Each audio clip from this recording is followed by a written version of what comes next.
In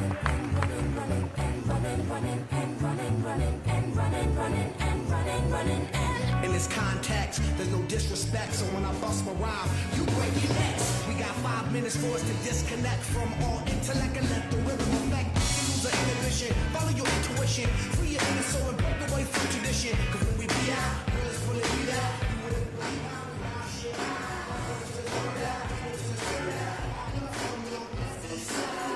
Everybody, let's get into it. Get stoned, get started, get started.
gentlemen, please welcome to the stage Secretary of the Interior, Doug Burgo.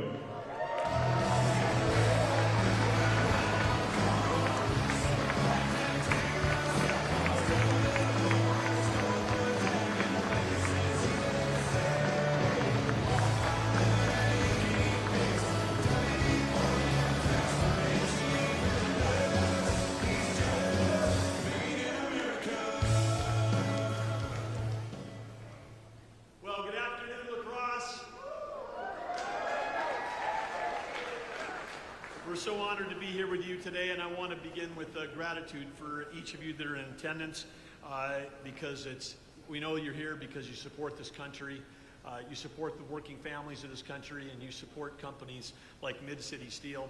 I also want to give a shout out to the incredible team, the tough job team right behind me over here. You guys.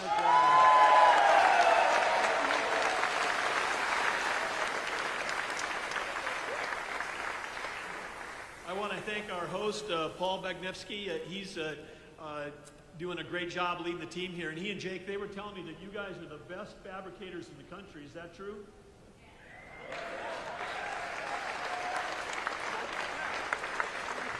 Classic Midwest. You're the best in the country. And then they nod like this. Yep. I'm from North Dakota. I get that whole thing, like where people are they're the most talented in the world, but they're also super humble. But what a fantastic group to be here. Great to be back in Wisconsin. I grew up in a town of 300 people in North Dakota, about 6.5 hours northwest of here. So great coming south, where it's nice and warm in the wintertime, here to Wisconsin. But I had aunt and uncle that lived in Ripon. I had cousins that are still living up in Bayfield. Beautiful state we have here. And because La Crosse is right on the border of Minnesota, I grew up not far in this little town, not far from the other border of Minnesota, on the other side, on the Red River, not the Mississippi River. So I have to ask, I know this is a dangerous question, but are there any Vikings fans in this entire room? Okay, all right, okay. I was talking to JD backstage, and I said, I think I may be able to get 2 or 3 hands. Courageous Vikings fans. Those of us that have been traumatized by 4 Super Bowl losses.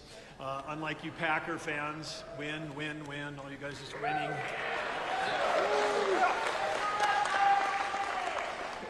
So anyway, welcome to all of you here today. Great to have you here. And as we approach this Labor Day, it's not just the end of summer, but Labor Day is both a celebration. It's a day of celebration, and it's a day of gratitude.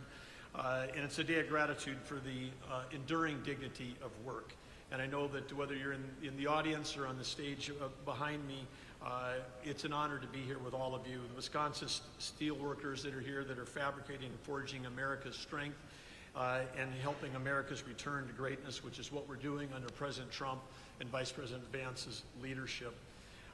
We have a president, of course, right now who's truly amazing. What's been accomplished in the last 7 months has never happened before in any administration at the pace and the importance of the work that's being done. But one thing I do know, we talked about this at the cabinet meeting on Tuesday, but President Trump just actually deeply respects the American worker. He respects the words "made in America," and he's fighting like no one has ever fought before to make sure that we have that. And whether it's here in Wisconsin or across the country, you know, whether it's farmers or the fabricators, whether it's people that run restaurants or people that are ranchers, truck drivers or auto workers, whether you're in law enforcement, first responders, the people that build, that move, that feed and protect, and those that serve in the military that defend our country, they have the deepest respect of President Trump and Vice President Vance. And because when you care deeply, then you start doing things like protecting and rebalancing world trade. You do things like making sure that we're passing laws that support working families. And we're here to talk about that today because President Trump and Vice President Vance are putting America on a fast track to a new golden age. And on just one thing that I get a chance to work a lot on is on the side on energy. And President Trump said he was going to bring peace abroad and prosperity at home. He stopped 7 wars in 7 months. That's never happened in history. Incredible.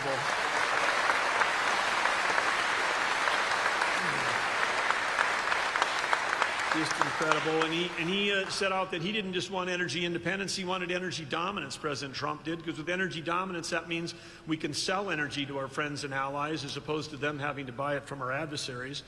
When they buy energy from our adversaries, that's what they were using to fund those wars against our friends and allies. So he understands that energy is at the core of peace abroad. He also understands that low-priced, affordable, reliable energy is the key to our economy here at home.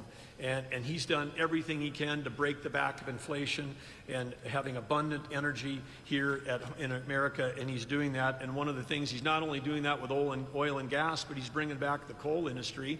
And a lot of people don't understand. We were sitting here in this fabulous place where we fabricate these amazing things like this pedestrian bridge to my left here that these guys are building. Complicated, high-quality stuff. And by the way, I should tell you guys, Paul and Jake told me that the shop is always this clean, right? It's like every day. You could come in here every day, it would look just like this, not just on days like this.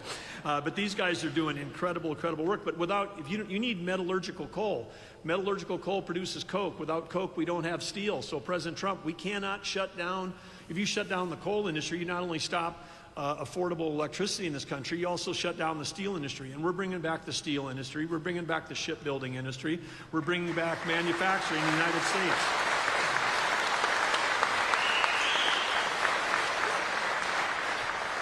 I also understand in the back here we've got some students from Luther High School, government class seniors.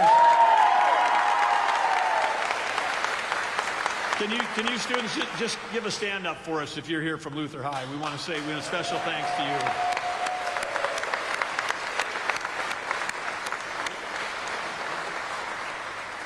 There's our future right there, and I was so excited to see that your team name was the Knights, because the little town I grew up in, North Dakota, is named Arthur. We were also the Knights, and I like to stress that it was Knights with a K, not just with an N.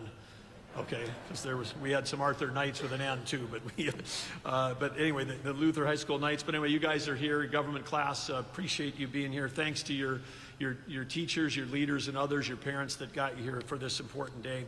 But whether you're just out of high school or whether you're working family across Wisconsin, you can rest assured that we got a president and a vice president that are fighting every day to make sure that we've got opportunities. And for those of you that are entering, leaving high school soon, you can know this country is going to be ready to support you, whether it's college, whether it's trade school, whether it's the workforce, whether it's being an entrepreneur, like the people that started this business back in 1972, or whether it's the military. There's great careers awaiting in this country. And in the last 7 months, there have been 2.5 million jobs created under the Trump administration that are filled by people that are Americans. So.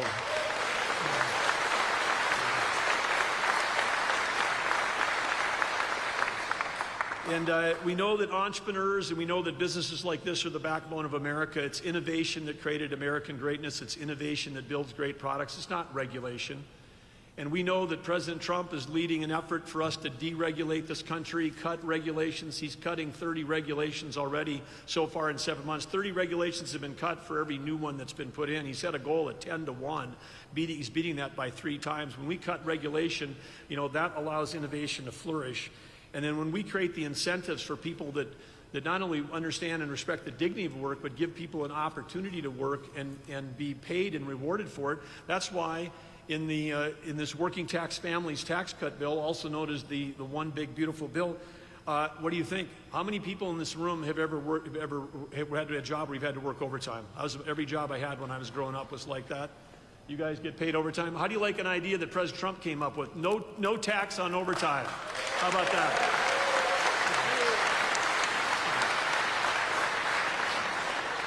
And there's 100 great things in that bill. The Vice President's going to talk about it, but I'll just mention one more. And 100% accelerated depreciation. Not everybody's an accountant, but if you can deduct the cost of buying new equipment on the day that you buy it from your income, that reduces the cost of that equipment. And Paul and Jake and his team right now, they got a $2 million drill press that's coming in here, a drill saw press, $2 million arriving this fall. It's going to help them build projects quicker, faster, more efficiently for their team. And they're doing that because they got 100% depreciation immediately. That's in the big, beautiful bill.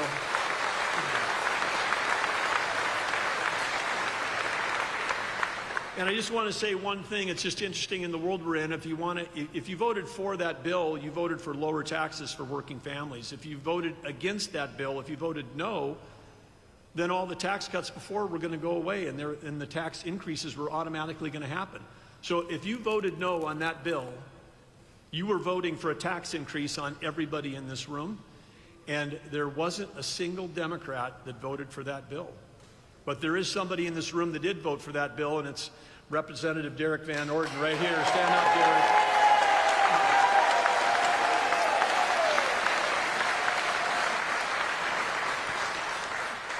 And if any of you are taking care of aging parents, any of you that know people that are seniors, I'll say that because you all look pretty young to me out there. But anyway, if you know anybody that's on Social Security, 1.1 million senior citizens in Wisconsin are now going to benefit from no taxes on Social Security. So incredible.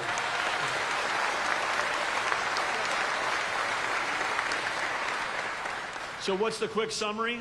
We've got lower taxes. We have far lower regulations. It's the biggest tax cut in history. Regulations are being cut by this administration like never before, allowing innovation to flourish. And then you say, okay, well, those two things are great, but what about fresh capital coming into the company? Well, with President Trump leveling the trade field and making it, getting a level playing field for America so we can sell our goods into markets that used to be closed, and for those people that are coming here, they're going to have to pay tariffs to get in. When you do that, there's trillions of dollars. A trillion is 1,000 billion. There's over $5 trillion of committed capital that's coming into this country to build new factories here, because when you build it in America, when it's made in America, there are no tariffs. We've never had the combination of these things happening in my lifetime of lower taxes, way less regulation, support for innovation and entrepreneurs, and record amounts of record capital. These are the policies that are going to restore the American dream for every American, and it's the Trump-Vance administration that's making that happen.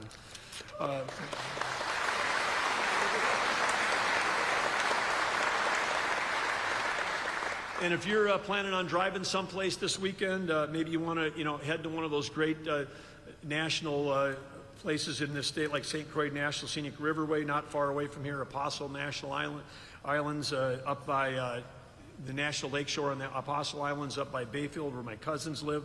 If you're heading to do that, guess what? You're going to be paying the lowest gas prices in many, many years this weekend.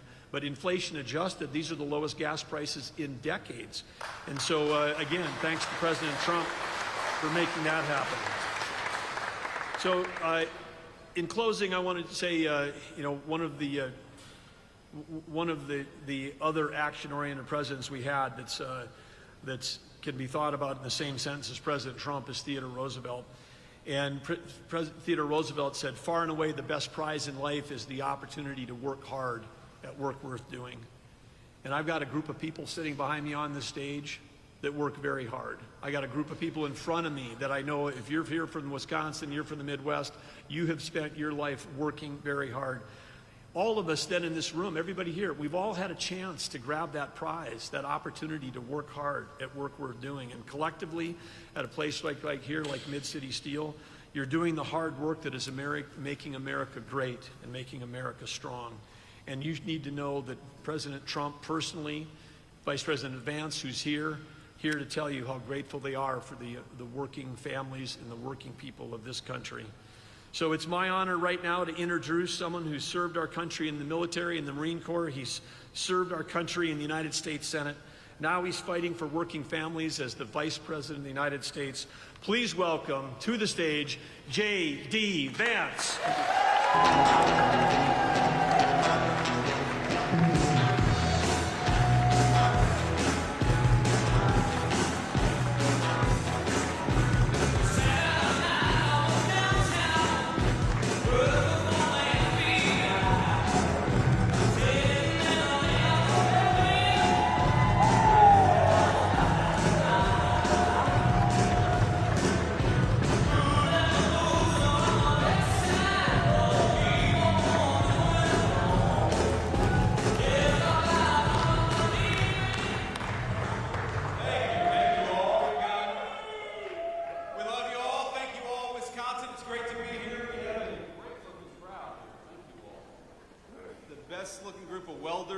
steel men and women I've seen in my entire life, I think. This is a sharp crew. Now, everybody behind me, I was told, volunteered to be there, and so you guys have to clap and cheer at everything that I say, and if not, we're going to have to kick you the hell out of here.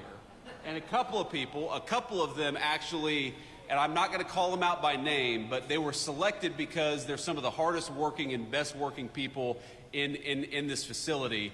And we just want to say we're proud of you guys, proud of what you do, and proud that the tradition of Wisconsin craftsmanship lives on in this great facility right here today.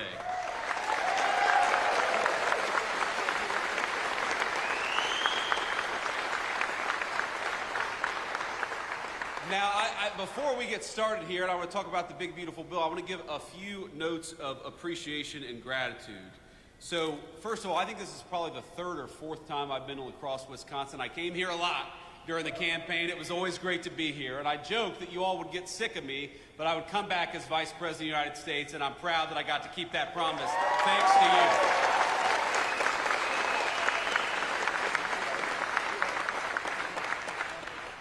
So I want to thank Paul Bagnevsky. Paul, thank you so much. I got it A minus maybe on that pronunciation. He is the president and CEO of this incredible facility. We're so thankful to be here. I want to thank Jake Koshiol and the rest of the Tough Job team for giving us such a warm welcome here in Wisconsin. I also want to thank, and you heard Doug Burgum, our great Secretary of the Interior. How good of a job is Doug Burgum doing as Secretary of the Interior? Doug, thank you.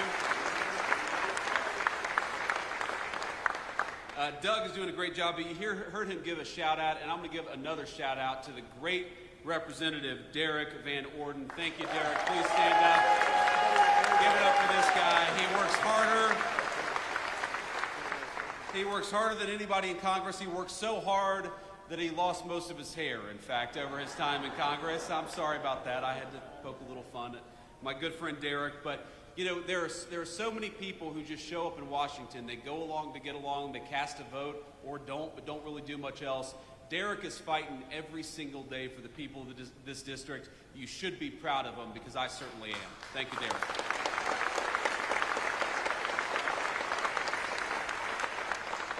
And I guess we've got the senior class from Luther High School. Where are all the Luther High School students? Where are y'all at? Thank you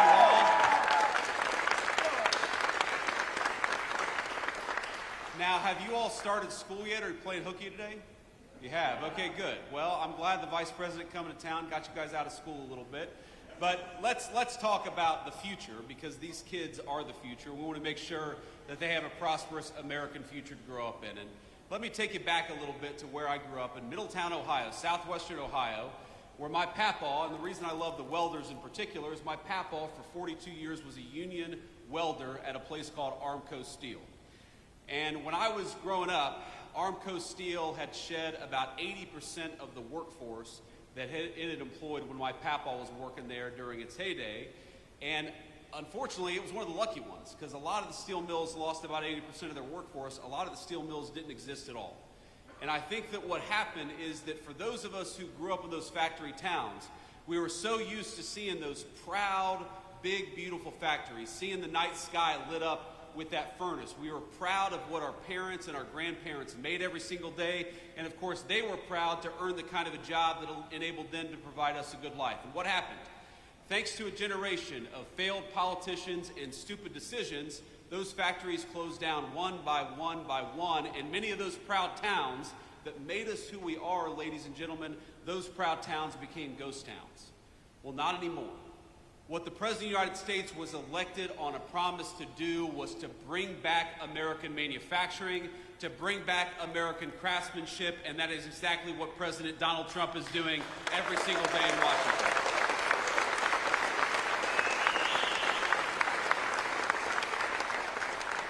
How nice is it to have a president who, instead of rewarding companies for shipping your jobs overseas, rewards companies for building factories right here in the United States of America?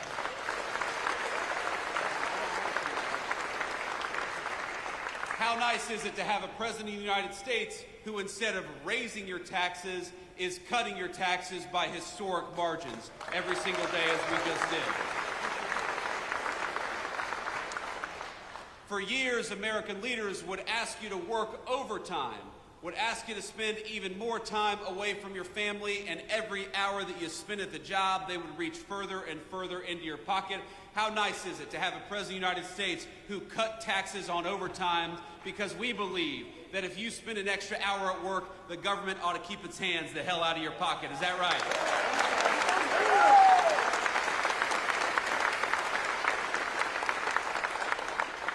We know about 5%, about 1 in 20 Wisconsin workers rely on tips to bring home the bacon for themselves and their families. How nice is it to have a President of the United States and Republican majorities in Congress that cut taxes on tips instead of forcing our waitresses and service professionals to deal with the IRS. We ought to make it easier for folks to get by, which is exactly what we did when we cut taxes on tips, and Wisconsin families are going to be the beneficiaries.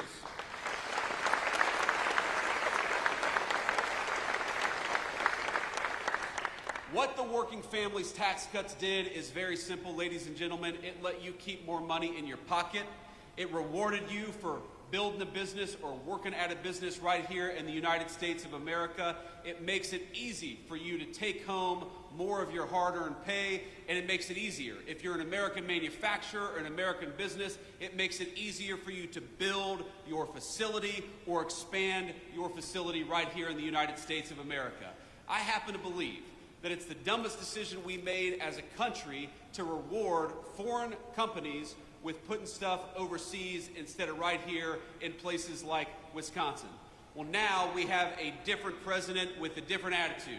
If you're building in the United States of America, if you're working in the United States of America, if you're trying to earn a decent living right here at home, we are going to fight for you every single day. But if you build crap overseas and try to undercut the wages of American workers, you're going to pay a big fat tariff before you bring it back in to the United States of America.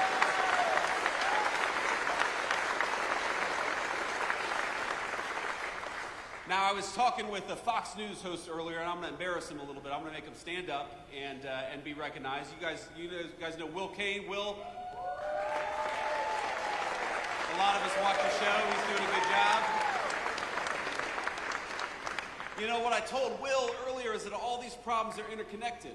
Why is it that we allowed these Mexican drug cartels to bring this poisonous fentanyl into our communities? Why is it that so many people lost hope and started taking that fentanyl?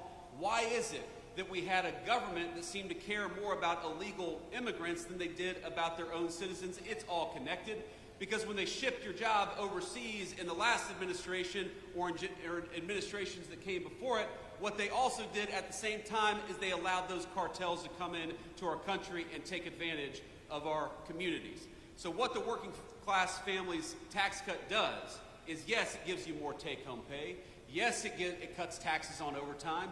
Yes, it cuts taxes on tips, but it also gives our incredible law enforcement over $100 billion to get those drug cartels the hell out of our country once and for all.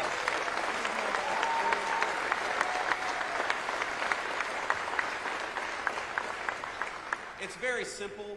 Donald Trump's Republican Party wants very simple things for this country. We want you to be able to earn a good living in your community.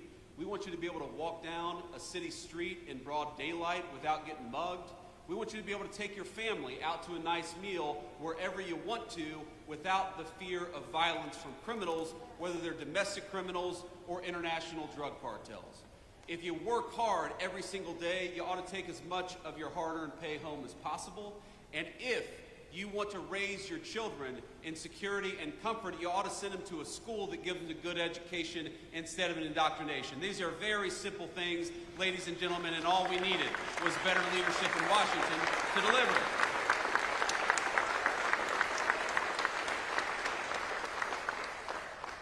Now, Representative Van Orden will tell you this, but if you didn't know, that it turned out that we didn't get a single Democrat vote for cutting taxes on tips, cutting taxes on overtime, or increasing the child tax credit. Not a single Democrat in the House or the Senate could actually deign to vote for giving you more of your hard-earned money. And we got to ask ourselves why that is, because as much as I am proud of what we've accomplished, it would honestly be a little bit easier, wouldn't it, Derek, if the Democrats actually worked with us instead of fighting us every single step of the way. And you're going to see this, we're a little early for campaign season, but in a couple months or maybe about a year, you're going to start seeing television advertisements.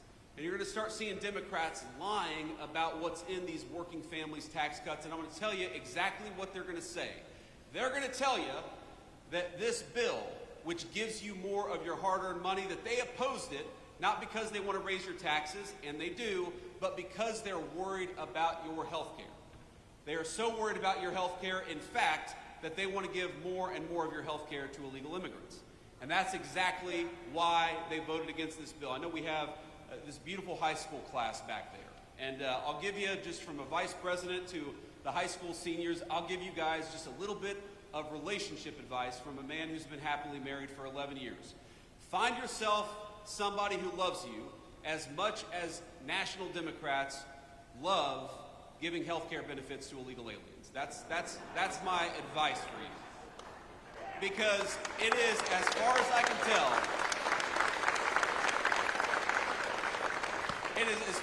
tell, the reason why the National Democratic Party exists. Do you know that this bill makes tens of billions of dollars in investments in our rural health care infrastructure, which was fallen apart under the last administration?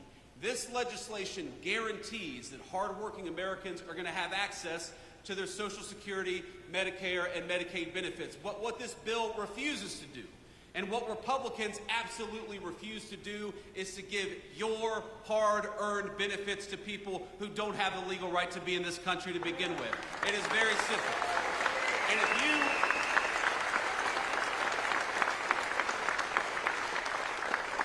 if you want to protect the people's benefits, if you want to protect rural health care, if you want to make sure that whether you live in a big city or a small town, you have the ability to go and see a doctor, and that is exactly what we want to do, then the first thing you ought to be doing is making sure that the people who get federal health care benefits actually have the right to be in this country in the first place. That is the first and most important step.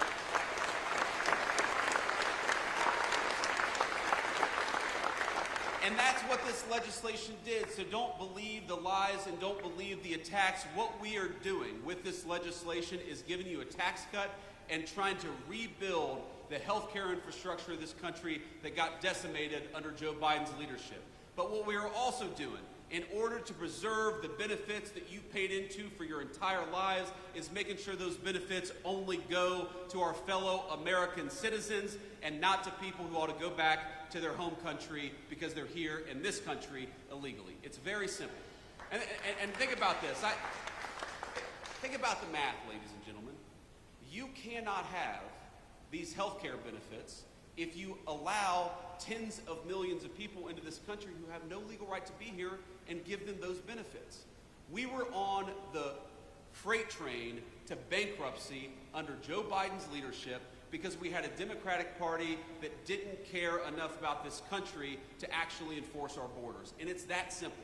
And so when I see the Democrats, I got to be honest with you, it makes me a little bit angry. When I see Democrats fighting against cutting your taxes and saying it's about health care, it's not about health care for you, it's about health care for illegal aliens, and we happen to believe in a different principle. You ought to keep more of your hard-earned money. That if you work overtime, you ought to be rewarded for it, and that when you pay into the federal system, you receive those benefits and not anybody who didn't pay into them to begin with. So,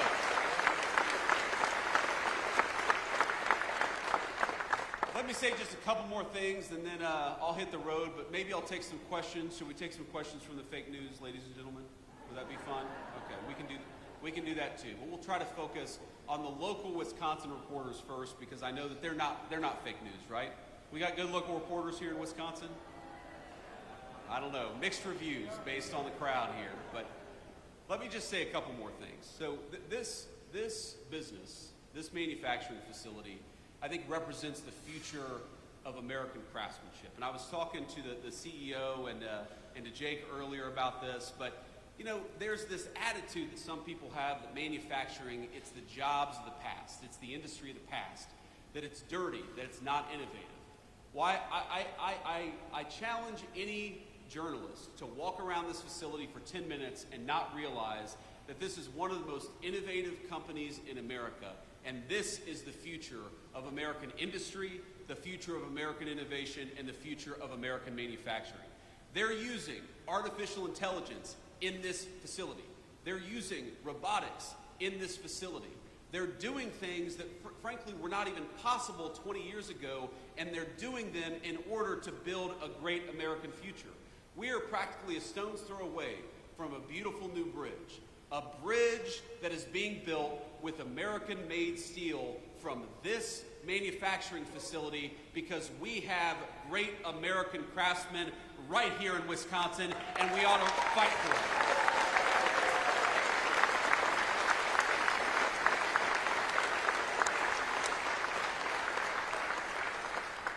And I know the people out in the crowd, the people standing behind me, there are stories of proud work being done every single day. There are stories of a good wage being earned that allows these folks to support their families.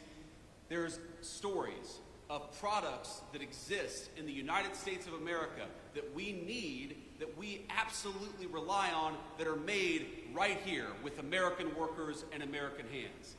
That makes me so proud to be your vice president, to get to stand here, to get to see a little bit of it, to take a little tour, to recognize that the American future that our children deserve, that the American future that our children rely on is going to be built by and for American workers, and you guys are the proudest American workers in that tradition. So God bless you, and thank you.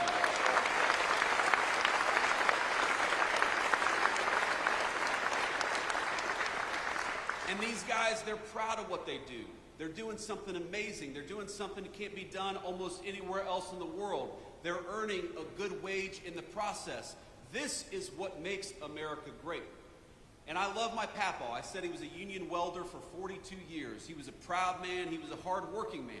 But my papaw, before he died, he used to tell me that, he didn't know that American manufacturing was going to be as strong in the future as it was in his time. And again, I love my papaw, but I think that's the wrong attitude. American manufacturing must be as strong in the future, or America's future will not exist without it. Do you think that our kids are going to have a future if we rely on foreign countries to make everything that we need? Do you think we're going to have a future if the pharmaceuticals that we put into the bodies of our children are made by a foreign adversary? Do you think we have a future if we can't even drive over a bridge without asking permission from some foreign country? That is no way to build a future. The way to build a future is with American workers, and I'm proud that in Wisconsin that's exactly what we're doing. So God bless you all.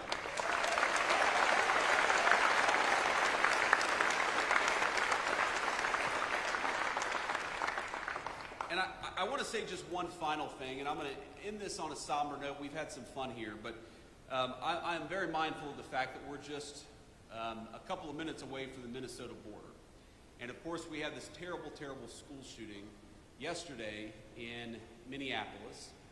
And I imagine, like a lot of you all, it hits pretty close to home, very personally, because though you may not know anybody who's affected by it, I think a lot of us know people who've been taking their kids in the last couple of weeks to their first day of school.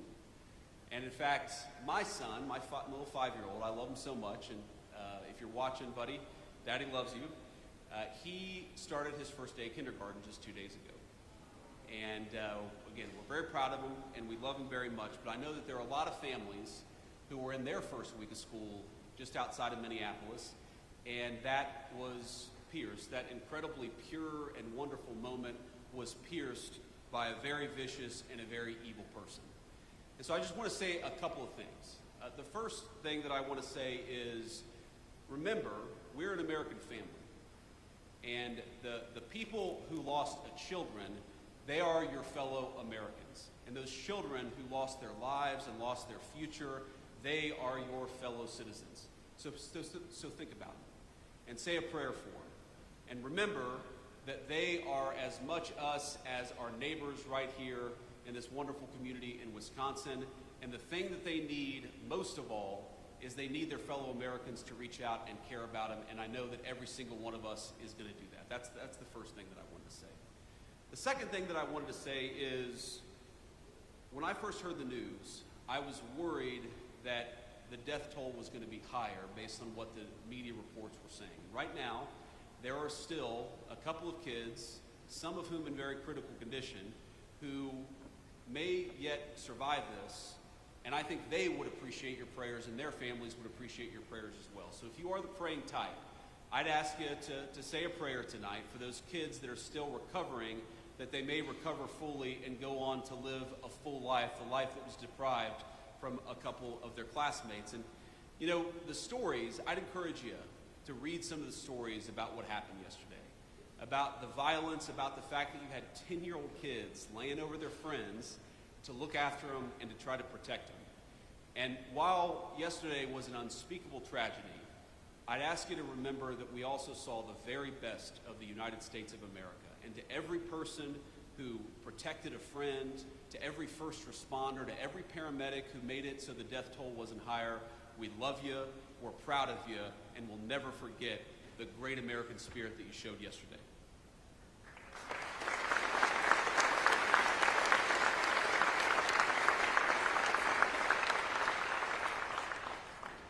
And on that note, there's going to be time for politics, and there's going to be a time to figure out how to prevent this stuff from happening, how to make these shootings less common in our country. And I'm not going to speak about that now, but I would encourage you, the First Lady, Melania, who really has a very big heart for children, obviously as a mother herself, she put out a statement earlier today that I think is really worth taking a look at, because this happens too much in our country. And if you look, we really do have, I think, a mental health crisis in the United States of America. We take way more psychiatric medication than any other nation on earth, and I think it's time for us to start asking some very hard questions about the root causes of this violence. And I'm going to be part of that, and the First Lady and the President are going to be part of that, but that's going to be an American conversation that we're going to have together. But before we have that conversation, if you are the praying type, I would ask you to join me in prayer. I'm just going to say a prayer for the two little kids who lost their lives yesterday. And this is a prayer we say a lot in my church, and I've always found it very meaningful. It's very short. But eternal rest grant unto them, O Lord, and let perpetual light shine upon them. May the souls of all the faithful departed, through the mercy of God, rest in peace. Amen. Thank you all. Now with that, I will take some questions from the reporters, but again, thank you all for having me, and thank you all for indulging that moment. I think it's important for our fellow Americans to know that we're reaching our arms around them, and we love them, and you guys gave me the opportunity to do that, and so I'm grateful for it. God bless you. Questions?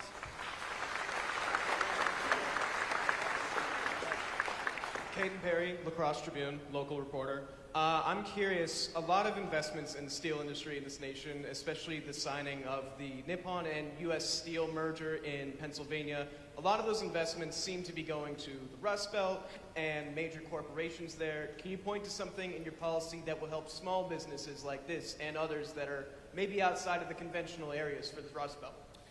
Yeah, so first of all, by ensuring that facilities like this have access to great American-made steel, we make sure they're never going to get cut off. And I talked to the CEO about this earlier. We make sure that they're always going to have the supplies necessary to do the business that they need to do.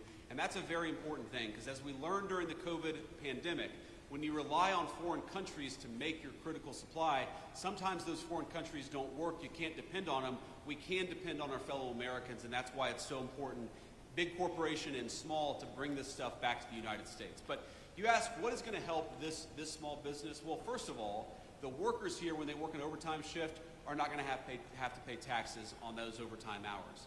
That's going to help the workers and consequently the business right here in this facility. But also, you heard Secretary Burgum talk about this earlier. When a plant like this makes a big investment, we want to make that pay in the tax code. We don't want to penalize them for investing in American workers and American production. And the working families tax cut, you know what it does? It completely accelerates depreciation, so that when they make a big investment, when they buy a big amount, when they buy a big new facility or they buy a big new piece of equipment, they can immediately benefit from that in the tax code. And it's such a reversal from what we've had in this country for 40, 50 years, where we would penalize companies in the tax code for building and making in the United States of America. Under President Trump's leadership, we're rewarding companies in the tax code for building and making right here at home. Next question. Good afternoon. Charles Benson with TMJ4 out of Milwaukee. As you know, the President this week signed an executive order around the National Guard. And so I'm curious if you can give us some more detail on that, wanting the National Guard members to be available for rapid mobilization and establish a quick reaction force. My question would be, would that quick reaction force be deployed to help with day-to-day police work, and would a governor, like the governor of Wisconsin, have the option to say no to any deployment nationwide? Well, let me say a few things about this. First of all, the principle at stake here is very simple. Americans ought to feel safe on American streets. How many of us...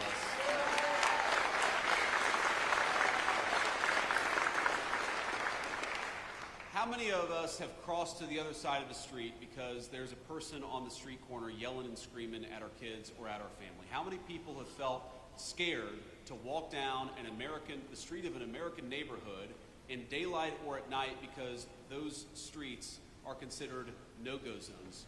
How ridiculous is it that we ever let there be no-go zones on streets paid for by American taxpayers? You bought those streets, you ought to be able to enjoy them as American citizens. It's very, very simple. So that is the principle at stake here. And in Washington, D.C., let's step back a little bit. Washington, D.C. got to a point where it was having a murder more than every other day. The national capital of the most powerful nation in the history of the world had a murder every other day, carjackings, armed robberies that rival literal third world countries, and the President of the United States said, this is America's city and enough is enough, and he deployed the National Guard to fix it. Now that was the right decision at the time, but I don't know how anybody can look at the results over the last 14 days and say anything other than thank God Donald Trump did what he did.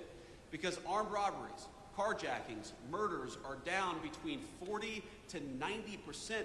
Even the very Democratic mayor of D.C. said yesterday that she was grateful for the additional police presence because it made it possible for people, Americans, black, white, rich, and poor, to enjoy the nation's capital again. And that's what I want. I mean, all of you, Washington, D.C. is your town. You literally built it with your tax dollars. You should be able to come and go to one of these beautiful museums or see one of these incredible monuments without fear that you're going to get mugged. And that's what we have changed in just a short period of time. And you asked the Wisconsin-specific question. What the president has said is that, very simply, we want governors and mayors to ask for the help. The President of the United States is not going out there forcing this on anybody, though we do think that we have the legal right to clean up America's streets if we want to. But what the president has said is very simply is, why don't you invite us in? Is Milwaukee a super safe city right now?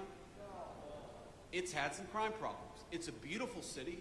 There are a lot of beautiful, incredible, hardworking people who live there, but let's be honest, Milwaukee has had some crime problems.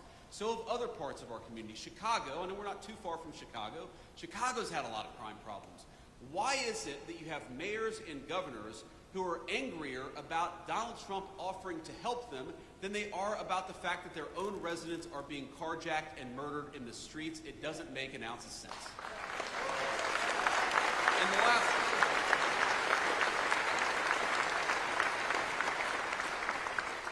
And the last point that I'll make about this, sir, is, I'm going to violate the advice I gave to the President of the United States yesterday, because we were having lunch yesterday, and the President said, JD, I don't know how I did it.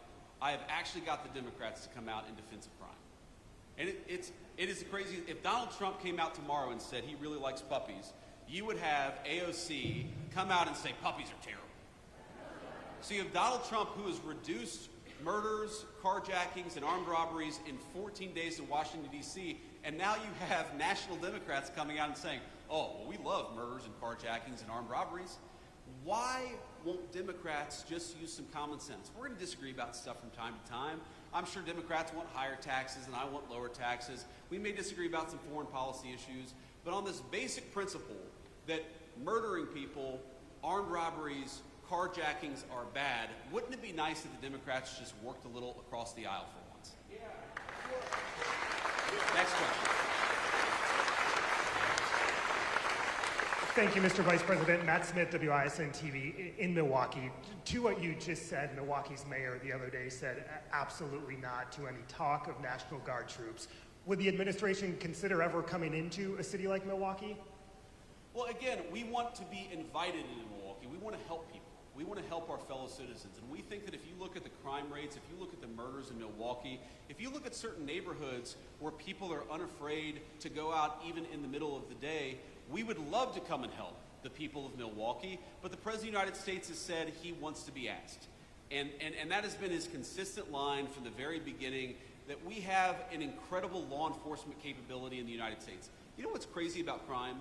Is most of the violent crime is committed by a very small number of people. When we talk about a violent crime problem, you know, we're not talking about thousands upon thousands of people in Milwaukee. We're talking about a few hundred people who probably commit 90% of the violent crime. We would love to come in and help lock up those violent criminals. I hope the mayor of Milwaukee gets some common sense and actually fights for her residents for a change, or his residents for a change, because we would love to actually help cut down on the crime in this community. Thank you.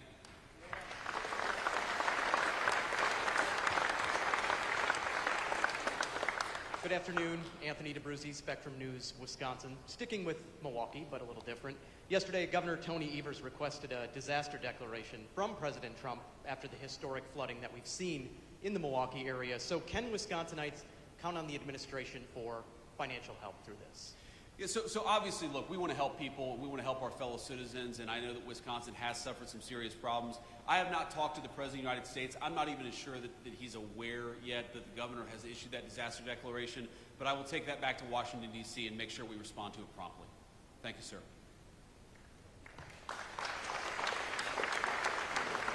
Hi, Mr. Vice President. Daniel Gomez, WEAU in Eau Claire, Wisconsin. So I see that you've been touring around the country, visiting congressional battleground districts. No different here, Wisconsin's third. You're here also garnering up some support for Derek Van Orden.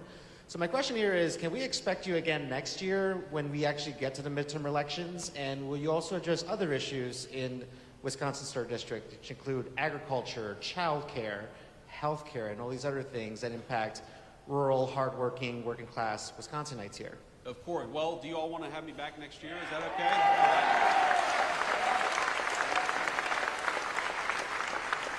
Look, so long as the people of the 3rd District will have me, yes, I will keep on coming back and keep on talking about the issues that matter. Yeah, you asked about agriculture, I think rural health care, and also child care. Look, if you look at the working families tax cut, there's a lot there for agriculture. There's a lot. For example, if you buy a new tractor, you buy a new piece of farm equipment, wouldn't it be nice if you were rewarded in the tax code instead of penalized in the tax code? Well, now, thanks to the working families tax cut, you are going to be rewarded, which is why the farmers were really big and supportive and behind the legislation.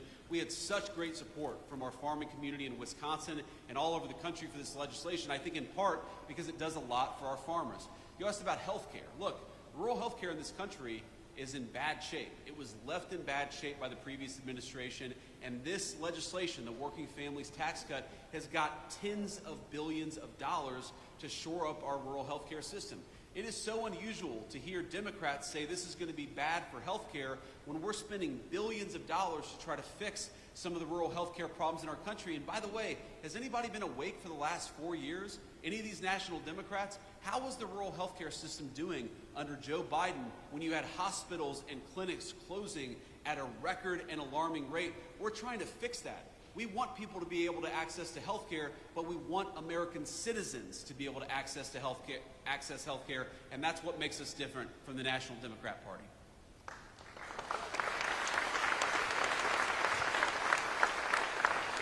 And I'll take maybe a couple more questions, then we're going to hit the road. Hi, thank you so much for taking questions from us. My name is Laura Schulte. I'm a reporter with the Milwaukee Journal-Sentinel. You've talked a little bit, about the disaster declaration, but I'm wondering, how long will Milwaukee have to wait for a disaster declaration from President Trump? Well, if I understood the question correctly, and this is the first time that I'm hearing about it, we got the request from the governor yesterday. Is that right? Okay, so I mean, it's very possible that request has not even made it to the president's desk. I mean, these things sometimes take more than 12 hours before they get to the president's desk. So what I can promise you is now that I'm aware of it, we're going to take a look at it. We're going to make sure that it gets the review that it requires. And look, we love Wisconsin. We love all of our American citizens. People are struggling. We recognize that, and we want to figure out ways to help them. Thank you.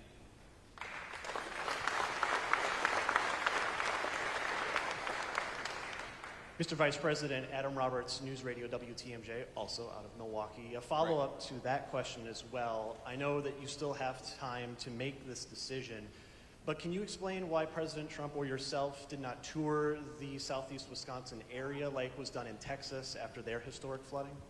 Yeah, I can give you a very simple answer to that question is, if you remember the Texas flooding, the president did not show up until he felt like he could provide comfort and aid to some of the grieving families, but not actually be a huge distraction for law enforcement. I mean, look, it is a reality of the world that when the president or the vice president of the United States show up, there are a lot of Secret Service, there's a lot of local law enforcement. And I remember explicitly being in the Oval Office talking with the president about this. He said, I really want to go to Texas, and I really want to visit with these grieving families, but we can't do it until the local law enforcement says we can support this without affecting the recovery and other efforts. So we would love to visit, we would love to talk to people, but some of this depends on, we talk with local law enforcement, and we don't just want to show up for a photo op, we want to show up and actually help, and that's what the President of the United States is focused on. Thank you, sir. And I'll do one more question before we hit the road. Jeff Murdoch, The Washington Times. So there are plenty of people, there are scores of people still in jail that have been pardoned under President Biden's auto pens. Do you think they should be released from prison? Well, I think that there's something weird about this auto pen, which is that you have a guy who even some of his own staff members said did not have the mental faculty to be President of the United States, okay? While at the same time, he allegedly signed a bunch of pardons, which we now know were signed by the auto pen. I think it raises a very difficult question about whether those pardons were actually legitimate in the first place. I mean, think about this. How can you sign a pardon? How can you engage in presidential conduct that's binding if your own staff members are saying, well, this guy wasn't exactly fit to be the President of the United States? So look, I'll let the courts figure this out. As the President of the United States has said, President Trump, we always follow the court orders and we always try to work with the courts. But I think the American people, far more than whether this pardon is thrown out or that pardon is thrown out by the court, let's step back and ask ourselves, how is it that the American media and senior members of the Democratic Party conspired to hide us from the fact that the President of the United States wasn't fit to do the job? This is about more than politics. This is about more than policy disagreements. This is about, if you get a phone call at 3 a.m. and there's a national security emergency, does the person who's answering the phone have the mental ability to do the job? And if the answer is no, then all of us, Democrat, Republican, and Independent, have been defrauded. And I think the Biden presidency is a big, fat example of the American media defrauding the American people.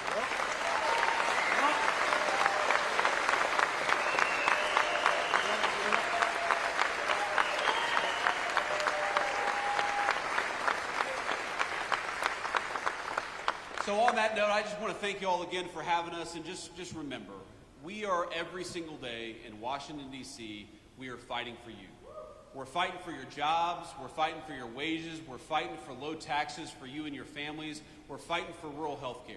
We believe that the most important thing the President of the United States can do is put the interests of Americans first.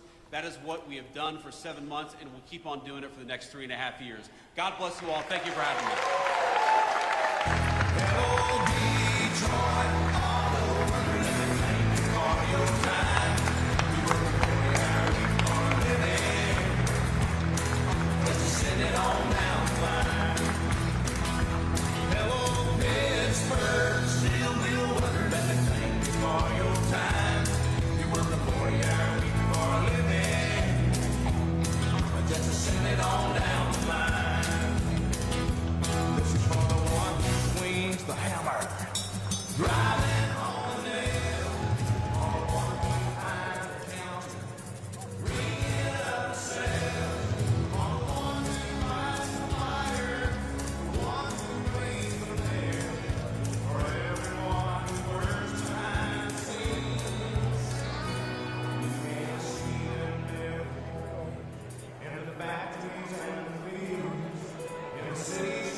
got to convince your boys to let us in front of the other staff vans. I know. Yeah, we usually stack when we get to the airport, but sometimes that does not get didn't work.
pilot to get hours.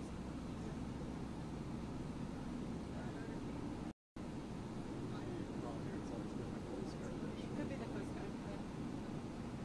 Yeah, a lot of times, like, whatever, departments and stuff, if they've got some pilots that need some hours, they'll volunteer theirs so that their pilots can get up and get some hours. So.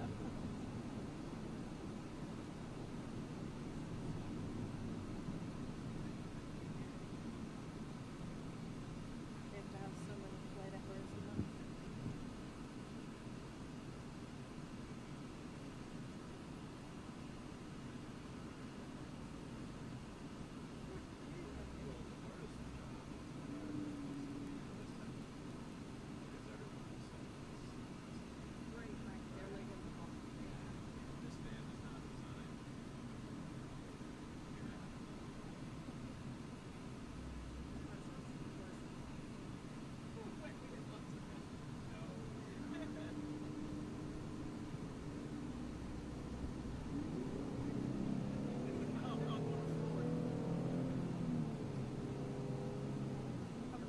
Finding a vehicle that is big enough to hold all of the press and able to keep up. Just get 11 folders. Yeah.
Great driving.